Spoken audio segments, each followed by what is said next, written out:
Jhansi serial episode 88 1 March 2025 ఏం జరిగిందో చూద్దాం. గౌతమ్ సెకండ్ హీరోయిన్తో ఫోన్లో మాట్లాడతాడు. ఓ మీరేనా అంటే అప్పుడు తను మీరేనా అంటే ఎవరు అని అడిగితే అదే ఆ రోజు కాపాడమని ఫోన్ చేశారు కదా. అప్పుడు ఆ అమ్మాయి అరే భలే గుర్తుపెట్టుకున్నారే, ఏంటి సార్ సడన్గా ఫోన్ చేశారు, నేను గుర్తొచ్చానా అని అడుగుతుంది. నాతో మాట్లాడాలనిపిస్తుందా, మళ్ళీ కలవాలనిపిస్తుందా అని అడుగుతుంది. హలో మిస్ అంటాడు కోపంగా. అదే సార్ మిస్ ప్రియాంక అంటే ఆ ప్రియాంక, నేను అడిగింది ఏంటి మీరు చెప్పేదేంటి అని అడుగుతాడు గౌతమ్. మీరు అడిగిన దానికి సమాధానం చెప్తున్నాను కదా సార్ అంటుంది ఆ అమ్మాయి. నిన్న స్టేషన్కి వచ్చి బొకే ఇచ్చింది మీరేనా అని అడిగితే ఏ స్టేషన్కి సార్, రైల్వే స్టేషన్కా బస్ స్టేషన్కా అంటే కాదు పోలీస్ స్టేషన్కి అంటే ఓహో మీ స్టేషన్కా, ఏమో సార్ నేనే ఇచ్చుండొచ్చు అంటే ఇచ్చారా లేదా అంటాడు గౌతమ్. ఏమో సార్ గుర్తులేదు, నేను ఆలోచించి చెప్తా. ఈరోజు నా మీద కంప్లైంట్ ఇచ్చింది మీరేనా అంటే తను ఏం మాట్లాడదు. ఏంటండి సైలెంట్గా ఉన్నారు అని అడుగుతాడు గౌతమ్. ఏందే సార్ థింక్ చేస్తున్నాను, స్ట్రైక్ అవ్వట్లేదు, మేబీ నేనే అయ్యుండొచ్చు అంటుంది ఆ అమ్మాయి. ఇప్పుడు గౌతమ్ చేస్తే చేశానని చెప్పండి, లేకపోతే లేదని చెప్పండి, ఇచ్చుండొచ్చు అయ్యుండొచ్చు అని నన్ను కన్ఫ్యూజ్ చేయకండి అని అంటాడు. ఇప్పుడు ప్రియాంక సార్ ఆ బొకే ఇచ్చింది, మీ మీద కంప్లైంట్ ఇచ్చింది నేనే అని చెప్తుంది. అసలు ఏమనుకుంటున్నారు మీరు, ఎందుకు ఇలా చేస్తున్నారు అని గౌతమ్ అడిగితే మీ ప్రేమ కోసం. గౌతమ్ సీరియస్ అవుతాడు. హే స్టాప్ ఇట్, మీరు ఇలా ప్రాక్టికల్ జోక్స్ వేయడం ఆపేసి మీ పని మీరు చూసుకోండి అంటాడు గౌతమ్. నా పని నేనే చూసుకుంటున్నాను అంటుంది ఆ అమ్మాయి. అందులో భాగంగానే ఇవన్నీ చేస్తున్నా, మీరు కూడా ట్రై చేయండి సార్, చాలా థ్రిల్లింగ్గా ఉంటుంది అంటుంది. ఇలా చెప్తే మీరు వినేలా లేరు, నేనే మీ ఇంటికి వచ్చి మీ ఫాదర్తో మాట్లాడతాను అని గౌతమ్ అంటే ఏ విషయం సార్, మన పెళ్లి విషయమా అని అడుగుతుంది. మీరు ఇంకా లవ్ కన్ఫర్మ్ చేయలేదు కదా సార్ అంటే కన్ఫర్మ్ చేసినట్టేనా అని అడుగుతుంది. ఏయ్ అంటాడు గౌతమ్. ఓ సారీ సార్, మీకు చాలా పనులుంటాయి కదా, రావడానికి వీలు కాదేమో, మీ ఇంటి అడ్రస్ చెప్పండి, నా ఫ్యామిలీతో మీ ఇంటికి వచ్చి మేమే మీతో మాట్లాడతాం అని అంటుంది. చూడండి అంటాడు గౌతమ్. చూడలేను సార్, వింటాను అంటుంది. నా కోపం తెప్పించకండి అంటే పర్వాలేదు సార్ భరిస్తాను. ఇప్పుడు గౌతమ్ ఇప్పటికే చాలా ఎక్కువ మాట్లాడారు, ఇంకోసారి కంప్లైంట్ ఇవ్వడాలు లేదా బొకేలు పంపించడాలు, చీప్ ట్రిక్స్ ప్లే చేస్తే నెక్స్ట్ డే మీరు సెల్లో ఉంటారు అంటాడు గౌతమ్. జాగ్రత్త అని ఫోన్ పెట్టేస్తాడు. ఫోన్ పెట్టేస్తే ఇంకా అమ్మాయి నవ్వుకుంటుంది. ఇంకా ఝాన్సీ వర్క్ చేసుకుంటుంటే తన ఆఫీస్కి ఒక ఆవిడ దెబ్బలతో ఏడుస్తూ వస్తుంది. అయ్యో ఆ దెబ్బలేంటమ్మా, ఏమైంది అని అడుగుతుంది ఝాన్సీ. మళ్ళీ వాడు కొట్టాడమ్మా అంటుంది ఆవిడ. ఎవరు అని అడుగుతుంది ఝాన్సీ. నా మాజీ భర్త కోర్టు నుంచి నోటీస్ పంపించినందుకు వాడు నా మీద చేసుకున్నాడు అంటే అప్పుడు ఝాన్సీ కొట్టే హక్కు ఎవరిచ్చాడు వాడికి, తిరిగి కొట్టలేరు అని అహంకారమా అని అడిగితే నేను వాడితో ఈ నరకం పడలేనమ్మా అంటుంది ఆవిడ. నేను కేసు వెనక్కి తీసుకుంటాను అంటే ఝాన్సీ కేసు వెనక్కి తీసుకోవడం ఏంటమ్మా అని అడిగితే మరి ఇంకేం చేయనమ్మా, వాడు ఎప్పుడు వస్తాడో ఎలా టార్చర్ చేస్తాడో క్షణం భయంతో వెనకడుగు వేస్తున్నాను అంటుంది ఆమె. ఝాన్సీ మీరేం భయపడకండి, వాడికి నేను బుద్ధి చెప్తాను అంటుంది. వాడి బుద్ధి మారదు మేడం, నా తలరాత ఎలా ఉంటే అలా జరుగుతుంది. 4 ముద్దలు దొరికిన రోజు కడుపు నింపుకుంటాను, లేదంటే పస్తులుంటాను, అంతేకాని వాడితో ఇలా దెబ్బలు తినలేనమ్మా, నా కేసు వాపస్ తీసుకుంటాను అంటూ ఏడుస్తుంది ఆవిడ. ఝాన్సీ నువ్వెందుకు భయపడుతున్నావు, తప్పు చేసిన వాడి కాలర్ పట్టుకుని అడగాల్సింది పోయి తలరాత అది ఇది అంటావేంటి అని అంటుంది. నీకు ఏ ఆధారం లేదు కాబట్టే కోర్టు నీకు భరణం ఇవ్వమంది, ఒక ఒంటరి మహిళగా భరణం తీసుకోవడం నీ హక్కు, నీకు అతని ఇల్లు తెలుసా అని ఝాన్సీ అడిగితే తెలుసు మేడం అంటుంది. వెళ్దాం పదండి అంటుంది ఝాన్సీ. ఆవిడ వద్దమ్మా వాడొక పెద్ద వెధవ అంటుంది. అప్పుడు ఝాన్సీ అసలేంటి మీ ప్రాబ్లం, వాడు వెధవ కాబట్టి ఇలా ప్రవర్తిస్తున్నాడు, అలాంటి వాడికి శిక్ష పడేలాగా చేయాలి, అంతేగాని ఇలా వదిలేయకూడదు, అయినా వాడు ఇప్పుడు మిమ్మల్ని ఏమీ చేయలేడు, నేనున్నాను అంతా నేను చూసుకుంటాను, మీరు ధైర్యంగా ఉండండి, పదండి వెళ్దాం అంటుంది ఝాన్సీ. ఇంకా ఫోన్ చేస్తుంది ఒక ఆవిడికి. హలో దేవి ఎక్కడ ఉన్నావంటే ఇంట్లో ఉన్నాను మేడం అంటే సరే నువ్వు వెంటనే నిన్ను పెళ్లి చేసుకుంటాను అన్న వాడి ఇంటికి వచ్చేయి అని చెప్తుంది ఝాన్సీ. ఇంకా ఝాన్సీను ఆ అమ్మాయిని తీసుకొని వస్తారు అబ్బాయి వాళ్ళ ఇంటికి, వాళ్ళ ఆయన వాళ్ళ ఇంటికి. దేవి కూడా అక్కడికి వస్తుంది. దేవి వచ్చావా, వెరీ గుడ్, నువ్వు పక్కకుండు, మేము పిలిచినప్పుడు రా అని చెప్పి ఇద్దరు కలిసి లోపలికి వెళ్తారు. వాళ్ళ మాజీ వైఫ్ను ఝాన్సీ లోపలికి వెళ్తారు అబ్బాయి వాళ్ళ ఇంటి లోపలికి. అప్పుడు వాళ్ళ ఆయన తాగుతూ ఉంటాడు. అప్పుడు ఝాన్సీ అతని దగ్గరకు వచ్చి ఏ మిస్టర్ ఇదేనా నీ పని, ఇలా తాగడం తినడం, ఇలా ఆడవాళ్ళు ఉసురు పోసుకోవడం ఇదేనా నీ పని, ఎందుకు కొట్టావు తనని అని ఝాన్సీ అడిగితే నా ఇష్టం, మందు కొట్టాలనిపిస్తే మందు కొడతాను, దాన్ని కొట్టాలనిపిస్తే దాన్ని కొడతాను అని అంటాడు. ఇప్పుడు ఝాన్సీ తనకి నిన్ను కొట్టాలి అని అనిపిస్తే కొట్టమంటావా అని అడుగుతుంది. అప్పుడు ఆయన అంత సీన్ లేదు, అప్పుడు వాళ్ళ ఆవిడ ఏమయ్యో మేడం గారితో సరిగ్గా మాట్లాడు అని అంటుంది. ఏంటే నోరులేగుస్తుంది ఏంటి అంటాడు వాళ్ళ ఆయన. ఒంటి మీద చెయ్యి పట్ట మాట జారినా మర్యాదగా ఉండదు అంటుంది వాళ్ళ ఆవిడ. అప్పుడు వాళ్ళ ఆయన ఏంటే నీ ధైర్యం, ఎవతినో వెంటేసుకొచ్చి భయపెడితే డబ్బులు ఇస్తాను అని అనుకుంటున్నావా? ఎవతివే నువ్వు, దాన్ని కొడితే నీకేంటే నొప్పి, అయినా నా ఇంటికి వచ్చి నన్నే బెదిరిస్తున్నావు, నువ్వేమన్నా కర్తవ్యం సినిమాలో విజయశాంతివి అనుకుంటున్నావా అని అడుగుతాడు. అప్పుడు ఝాన్సీ అతని చెంప మీద ఒక్కటేస్తుంది. నన్నే కొడతావా అని అంటాడు. అప్పుడు వాళ్ళ ఆవిడ ఆగవయ్యా నువ్వు, ఆ మేడం గారు ఎవరో తెలుసా, లీడింగ్ లాయర్ ఝాన్సీ గారు అని చెప్తుంది. కోర్టు ఆర్డర్ పట్టించుకోకుండా ఒక ఆడపిల్ల మీద చేయి చేసుకుంటావా? నీకేమైనా సమస్య ఉంటే కోర్టులో తేల్చుకోవాలి, కానీ మ్యాన్ హ్యాండ్లింగ్ చేస్తావా? నీకు అసలు కోర్టు పోలీసులు అంటే భయం లేనట్టుంది. నేను తలుచుకుంటే నువ్వు జీవితంలో ఎప్పటికీ బయటకు రాకుండా జైల్లో కూర్చోపెట్టిస్తాను. నీ గురించి నేను ఎంక్వైరీ చేసి పూర్తి డీటెయిల్స్ కనుక్కున్నాను. నువ్వు కేవలం తనని డబ్బు కోసమే పెళ్లి చేసుకున్నావు. పాపం ఈ పిచ్చిది నిన్ను నమ్మి తన పేరు మీద ఉన్న చిన్న ఫాస్ట్ ఫుడ్ సెంటర్ కూడా నీ పేరు మీదకి రాసిచ్చింది. నీ అవసరం తీరిపోగానే తనకి విడాకులు ఇచ్చి తరిమేశావు. ఇప్పుడు ఇంకో అమ్మాయిని పెళ్లి చేసుకుని తనని కూడా మోసం చేయడానికి ప్రిపేర్ అయ్యావు. అప్పుడు వాళ్ళ ఆయన అదేం లేదు మేడం, నేనెవరిని పెళ్లి చేసుకోవడానికి ట్రై చేయట్లేదు అని అంటాడు. ఒక్క నిమిషం వెయిట్ చేయి, నీకే తెలుస్తుంది అంటుంది ఝాన్సీ. దేవి అని పిలుస్తుంది. అప్పుడు ఆ అమ్మాయి వస్తుంది. ఆ అమ్మాయిని చూపించి తనెవరో నీకు తెలుసా అని అడుగుతుంది ఝాన్సీ. తలదించుకుంటాడు. అప్పుడు ఆ అమ్మాయి వచ్చిన అమ్మాయి దేవి ఆ అబ్బాయి చెంపల మీద అటు ఇటు ఇటు అటు వాయించేస్తుంది. నన్నే మోసం చేయాలి అనుకుంటున్నావురా కుక్క, మేడం ఇలాంటి బుద్ధి లేని గాడిదలకి తప్పకుండా శిక్ష పడేలాగా చెయ్యండి అంటుంది ఆ అమ్మాయి. ఇంకా ఫోన్లో ఇంకా ఆడవాళ్ళ ఫోటోలు చూపించి ఈ అమ్మాయి పేరు మానస, తిన పేరు వైశాలి, కరుణ, చూసావుగా నీ మోసాలకు సంబంధించిన అన్ని ఎవిడెన్స్లు నా దగ్గర ఉన్నాయి.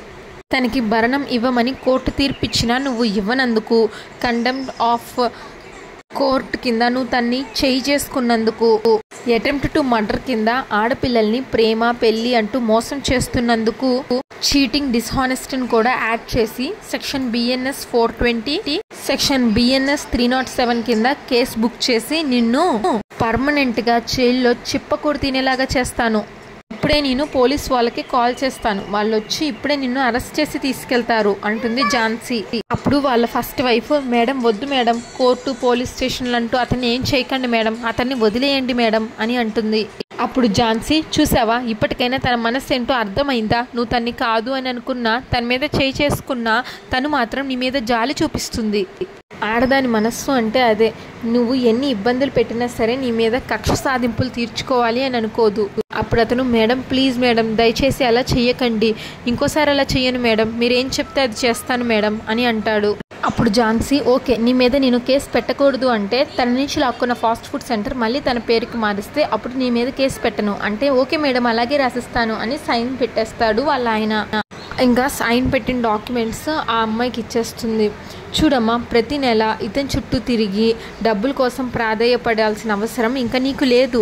మీ ఆస్తి మీ పేరు మీదకి ట్రాన్స్ఫర్ అయింది కాబట్టి ఇక మీద నుంచి మీరు సంతోషంగా మీ కాళ్ళ మీద మీరు బతకండి అని అంటుంది ఝాన్సీ. అప్పుడు ఆవిడ చాలా సంతోషం మేడం అంటూ దండం పెడుతుంది ఝాన్సీకి. ఝాన్సీ ఆ దేవితో దేవి ఈ కాలంలో ఆడపిల్లలు చాలా జాగ్రత్తగా ఉండాలి అమ్మా, ముక్కు మొహం తెలియని వాడు 4 మాయ మాటలు చెప్తే నమ్మకూడదు, నమ్మితే ఇలాగే మోసపోవాల్సి వస్తుంది, ఇక నుంచైనా చాలా జాగ్రత్తగా ఉండు అని దేవి చెప్తుంది ఝాన్సీ. ఝాన్సీ వెళ్తూ వెళ్తూ సీరియస్గా అబ్బాయి వైపు చూసి ఇలా అంటుంది, చూడు మళ్ళీ లత దగ్గరికి వెళ్ళి బెదిరించడాలు కొట్టడాలు లేదా వేరే అమ్మాయి దగ్గరికి వెళ్ళి ప్రేమ పెళ్ళి ఇలాంటి అబద్ధాలు చెప్తే ఇంకా ఏమైనా చేసావనుకో అని చెయ్యి చూపిస్తుంది. అప్పుడు లేదు మేడం ఇంకెప్పుడు ఇలా చెయ్యను మేడం అని దండం పెడతాడు అతను. ఇంకా ఝాన్సీ అక్కడి నుంచి సీరియస్గా వెళ్ళిపోతుంది. తన వెనకాల 2 ఆడవాళ్ళు కూడా వెళ్ళిపోతారు. సోమేష్ ఇంటి దగ్గర న్యూస్ పేపర్ చదువుతూ ఉంటాడు. తన పెద్ద కొడుకు ధనుంజయ్ వచ్చి పక్కన సోఫాలో కూర్చుంటాడు. ధనుంజయ్ కొంచెం భయంగా వాళ్ళ నాన్న ఫేస్ చూస్తూ ఉంటాడు. అది గమనించిన సోమేష్ న్యూస్ పేపర్ మడిచి పక్కన పెట్టి ధనుంజయ్ నాతో ఏమైనా చెప్పాలనుకుంటున్నావా అని అడుగుతాడు. ధనుంజయ్కి గుడిలో స్వామీజీ తనతో చెప్పిన మాటలు గుర్తొస్తాయి. మరుగున పడిపోయిన అసలు నిజాలు తెలుసుకున్నప్పుడే సమస్యలు తీరతాయి అని స్వామీజీ అన్న మాటలు గుర్తొస్తాయి. ధనుంజయ్ కానీ ఏం మాట్లాడు అలా కూర్చుంటాడు. సోమేష్ అలా మౌనంగా ఉన్నావేంట్రా అని అడిగితే నాన్న ఒక చిన్న విషయం అని అంటాడు ధనుంజయ్. నాన్న ఈ ధనుంజయ్ అంటే మీ షాడో, ఎప్పుడు నీడలోనే ఉండాలనుకుంటాను, దాని నుంచి బయటికి రావాలి అన్న ఆలోచన కూడా నాకు లేదు. ప్రతి క్షణం మీ నీడే నన్ను కాపాడుతుంది. ఒకటైతే నేను చెప్పాలనుకుంటున్నాను నాన్న, రాకేష్ ఆ అమ్మాయిని అయితే పెళ్లి చేసుకున్నాడు, కానీ ఆ అమ్మాయి గురించి మనం ఎప్పుడూ ఆలోచించలేదు. ఒకసారి అవతల వైపు కూడా ఏం జరిగింది ఏంటి అని చూసుండుంటే అంటుంటే సోమేష్ కోపం వచ్చి ఒక్కసారిగా లేచి నుంచుంటాడు. ఏంట్రా కొత్తగా మాట్లాడుతున్నావు? ఈ సోమేష్ రావుకి తెలియని విషయాలు కూడా నీకు తెలుసా? అసలు నా అనుభవం ఏంటో నీకు తెలుసా? నేను ఒక మనిషిని చూసి చెప్పాను అంటే మొత్తం ఎక్స్రే తీసినట్లు ఉంటుంది. వాడి పుట్టు పురోగ్రతలతో సహా మొత్తం చెప్పేయగలను. ఖచ్చితంగా తనేరా తప్పు చేసింది. వాడు దాన్ని పెళ్లి చేసుకొని తప్పు చేశారు, ఇద్దరు కలిసే తప్పు చేశారు అంటాడు సోమేష్. ఆ అమ్మాయి డబ్బు కాశపడింది, వాడికి 4 మాయ మాటలు చెప్పి ప్రేమ అని వాడిని వాళ్ళ పడేసింది. అది నిజమనుకొని వాడు ఇంట్లో నుంచి వెళ్ళిపోయాడు. అసలు వాడు బతుకుండగా ఎందుకు మన ఇంటి గడప తొక్కలేదో నీకు తెలుసా? కానీ నాకు తెలుసు. మన ఆస్తి నుంచి వాడికి చిల్లి గవ్వ కూడా ఇవ్వము అని వాడికి చెప్పాం. ఈ సోమేశ్వరరావు మాట తప్పడు అని వాడికి తెలుసు, అందుకే వాడు రాలేదు. కాబట్టి నువ్వు అవతల వైపు యువతల వైపు అంటూ వేరే ఏ ఆలోచనలు పెట్టుకోకు, అర్థమైందా అని అరిస్తే సరే నాన్న అంటాడు ధనుంజయ్. కానీ ఇంట్లో అందరికీ, మీకు నాకు ఏ ఒక్కరికి మనశ్శాంతి లేదు. ఏదైనా హోమం లాంటిది చేయిస్తే మంచిదేమో నాన్న అని ధనుంజయ్ అంటాడు. సోమేష్ సరేరా, నీకు హోమం చేయాలి అని అనిపిస్తే అలాగే చేద్దాం అంటాడు. థ్యాంక్ యూ నాన్న అని ధనుంజయ్ అక్కడి నుంచి వెళ్ళిపోతాడు. ఇంకా ఝాన్సీ ఏదో వర్క్ రాసుకుంటూ ఉంటుంటే పిల్లలు వచ్చి పిన్ని మా రిపోర్ట్ కార్డ్ మీద సైన్ చేయవా అంటే లేదు నేను చెయ్యను, నేను చేయకూడదు కాబట్టి అంటుంది. ఎందుకు చేయకూడదు పిన్ని? ఇంతకుముందు నువ్వే చేసేదానివి కదా అని అడిగితే అప్పుడు నేను చేసేదాన్ని, కానీ ఇప్పుడు మీ నాన్నమ్మ తాతయ్య చెయ్యాలి అంటుంది. వద్దు పిన్ని నువ్వే చెయ్యి అని పిల్లలంటే అలా అనొద్దు నాన్న, దీని మీద నేను సైన్ చేసేదానికంటే వాళ్ళు సైన్ చేస్తేనే బాగుంటుంది అంటుంది ఝాన్సీ. అది కాదు పిన్ని అని పిల్లలంటే మీరు ఇంకేం మాట్లాడకండి, ఈ పిన్ని చెప్తుంది కదా, ఈ పిన్ని ఏం చెప్పినా మీ మంచి కోసమే కదా, వెళ్ళి తాతయ్య నానమ్మని సైన్ చేయమని అడగండి అంటే ఆ పిల్లలిద్దరూ అడగడానికి వెళ్తారు. అప్పుడు రాణి ఝాన్సీతో అలా పంపించేసావేంటక్క, నువ్వే కదా సైన్ చేయాలి, అక్కడ ఏం జరుగుతుందో మనకి తెలుసు కదక్క అంటుంది. ఝాన్సీ తెలుసు రాణి, కానీ ఎన్ని రోజులు అలాగే ఉంటాం, పిల్లల్ని వాళ్ళకి దగ్గర చేయాలి కదా. ఇంకా ఫోన్ వస్తుంది. ఝాన్సీ చెప్పండి రామనాథం గారు, అలాగే చెయ్యండి, రాణి గురించి మీకు అన్ని విషయాలు తెలుసు కదా, మళ్ళీ తర్వాత ఎలాంటి కాంప్లికేషన్స్ ఉండవు కదా. ఓకేనండి, మా రాణి చాలా మంచి పిల్ల, అందరితో కలుపుగోలుగా మాట్లాడుతుంది, మిమ్మల్ని మీ కుటుంబాన్ని చాలా ప్రేమగా చూసుకుంటుంది, నాది భరోసా అంటుంది ఝాన్సీ. రాణి ఏమో ఆశ్చర్యంగా చూస్తుంది ఎవరితో మాట్లాడుతుంది అని. రాణి అంటూ సంతోషపడుతుంది ఝాన్సీ. ఏమైందక్క అని అడిగితే నాకు చాలా సంతోషంగా ఉంది రాణి, నిన్ను చూసుకోవడానికి సాయంత్రం పెళ్లి వాళ్ళు వస్తున్నారు అంటుంది ఝాన్సీ. నువ్వేమీ కంగారు పడుకు, నిన్ను అర్థం చేసుకుని ఒక కుటుంబం దగ్గరకు తీసుకుంది, ఈ లోకంలో ఇంకా మంచి వాళ్ళు ఉన్నారు రాణి, గతంలో జరిగిన సంఘటనల్ని గుర్తు చేసుకుంటూ జీవితాన్ని నరకం చేసుకోవాలి అని అనుకోకూడదు, మనం హ్యాపీగా ఉంటూ మన చుట్టూ ఉన్న వాళ్ళని హ్యాపీగా చూసుకోవాలి, మళ్ళీ నీ జీవితంలోకి మంచి రోజులు వస్తున్నాయి నాకు తెలుసు రాణి అంటుంది ఝాన్సీ. ఆ దేవుడు నీలాంటి మంచి అమ్మాయికి తప్పకుండా మంచి చేస్తాడు, ఆల్ ద బెస్ట్ రాణి అంటుంది ఝాన్సీ. ఒక్క నిమిషం, పిల్లలు రిపోర్ట్స్ తీసుకొని వెళ్ళారు కదా, ఏమైందో నేను చూసొస్తాను సరేనా అని ఝాన్సీ అక్కడి నుంచి వెళ్తుంది. ఇంకా సోమేష్ మృణాల్ని ధనుంజయ్ ఏదో మాట్లాడుకుంటూ ఉంటారు. అప్పుడు పిల్లలిద్దరూ వచ్చి తాతయ్య బిగ్ తాతయ్య అని పిలిస్తే మృణాల్ని ఏంటి అని అడుగుతుంది. మేము బిగ్ తాతయ్యని పిలుస్తున్నాం అంటే వీళ్ళ పొగరు చూసారా, ఏ తాతయ్య అని పిలిస్తే తాతయ్య పలకాలా, మాతో మాట్లాడరా అంటుంది మృణాల్ని. ఏంటి పాకెట్ మనీ ఏమైనా కావాలా ధనుంజయ్, ఆ పని చూడు అంటాడు సోమేష్. అప్పుడు ఆ స్వీటీ పాకెట్ మనీ కాదు తాతయ్య, మా ప్రోగ్రెస్ రిపోర్ట్ తీసుకొని వచ్చాము అంటే కమల ఏది ఒకసారి ఇలా ఇవ్వు అని అడుగుతుంది. సోమేష్ కోపంగా కమల అని అరుస్తాడు. అప్పుడు పద్మ ఫెయిల్ అయ్యారా ఏంటి, స్కూల్లో నుంచి పంపించేశారా అని అడుగుతుంది. వాళ్ళ ఆయన చంద్రమోహన్ అందరూ నీ అంత తెలివిగల వాళ్ళు ఉండర్లే అని అంటాడు. మృణాల్ని ఇప్పుడేంటి మీ మార్క్స్ చూసి మిమ్మల్ని అందరినీ మెచ్చుకోవాలా అని అంటే అప్పుడు స్వీటీ కాదు, మా ప్రోగ్రెస్ రిపోర్ట్ మీద సైన్ చేయాలి. అందరూ అలా చూస్తూ ఉంటారు. అంతటితో ఎపిసోడ్ పూర్తవుతుంది. నెక్స్ట్ ఎపిసోడ్ ప్రోమోలో రాణి శారీ కట్టుకొని తయారవుతుంది, డల్గా ఫేస్ పెట్టుకొని ఉంటుంది. ఝాన్సీ రాణి ఏమైంది అని అడిగితే ఏమీ లేదు అన్నట్లుగా తలూపుతుంది రాణి. మరెందుకు డల్గా ఉన్నావు, అసలు ఆ అబ్బాయి నీతో ఏం మాట్లాడాడు అని అడుగుతుంది ఝాన్సీ. అప్పుడు రాణి ఏడుస్తూ అక్క నాకు ఈ పెళ్లి వద్దు అక్క, ఇప్పుడే కాదు ఎప్పుడు కూడా నాకు పెళ్లి వద్దు అంటూ ఏడుస్తుంది రాణి. అసలేం జరిగింది రాణి అని ఝాన్సీ అడిగితే వాడు మనిషే కాదక్క నీచుడు అంటూ ఏడుస్తుంది రాణి. అంతటితో ప్రోమో అవుతుంది. ఝాన్సీ సీరియల్ రెగ్యులర్ ఎపిసోడ్ కోసం మా ఛానల్ని సబ్స్క్రైబ్ చేసుకోండి. ఈ ఎపిసోడ్ పైన మీ అభిప్రాయాన్ని తప్పకుండా కామెంట్ చేయండి. Thanks for watching.